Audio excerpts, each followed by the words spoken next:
नमस्कार, स्वागत बा आप सबके इन खबर के भोजपुरी चैनल पर। उत्तर प्रदेश के लोग भीषण गर्मी से बेहाल बाटे।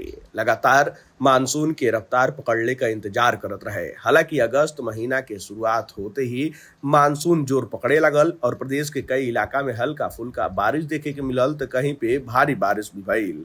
लेकिन अब मौसम विभाग का मानल जाओ तो उत्तर प्रदेश के कई जिला में भारी बारिश लगातार जारी रही। जोन किसान और लोग भारी बारिश का इंतजार करत रहे वो लोगन के इंतजार खत्म हो सकेला।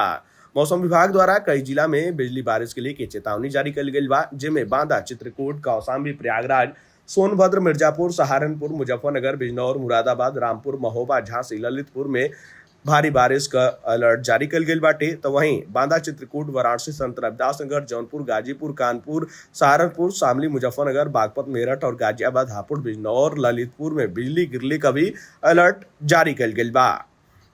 वहीं अगर मौसम विभाग का मानल जाओ तो आवे वाला 48 घंटा के भीतर कई जिला में भारी बारिश देखे के मिल सकेला। वहीं राजधानी लखनऊ के आसपास के इलाका, लखनऊ, कानपुर, उन्नाव, सीतापुर के आसपास के इलाका में भी भारी बारिश देखे के मिल सकेला। तो वहीं मानसून के एंट्री के साथ ही साथ पूर्वांचल के कई जिला में झमाझम बारिश देखे के मिलल रहे, जेकरे बाद पारा में गिरावट आयल रहे, मौसम सुहावना भइल रहे। पूर्वांचल के क्षेत्र में भी जब मानसून का रफ्तार धीमा पड़ल तो लोग परेशान हो गए। भीषण गर्मी से परेशान लोगन के राहत मिलने का उम्मीद बाटे, जहां दिन के समय तेज धूप के साथ ही साथ पारा में बढ़ोतरी के कारण लोग भीषण गर्मी से परेशान बाटे और मानसून एक बार फिर रफ्तार पकड़े वाला बाटे। पूर्वांचल समेत पश्चिमी उत्तर प्रदेश के तमाम जिला, खासकर दिल्ली से सटल इलाका यानी कि एनसीआर वाला, नोएडा, गाजियाबाद, मेरठ, मथुरा, आगरा के आसपास के जिला में भारी बारिश देखे के मिल सकेला। किसान और सहित लोगन के भी भीषण गर्मी से राहत मिली।